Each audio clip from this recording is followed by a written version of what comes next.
আসসালামু আলাইকুম বন্ধুরা, বরিশালের কাজ আপাতত শেষ। ঢাকার উদ্দেশ্যে রওনা দিলাম, সবাই দোয়া করবেন।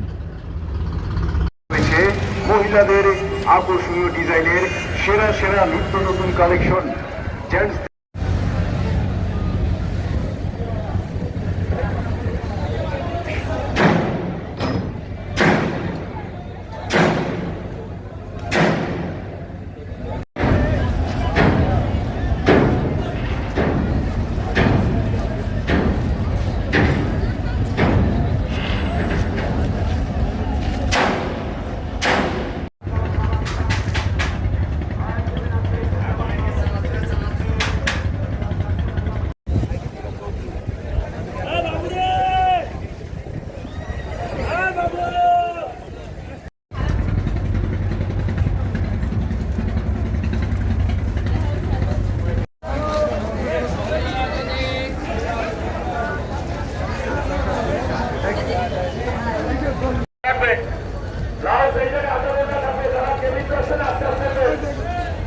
আর যারা টিকিট কাটে যায় কাউন্টারে টিকিট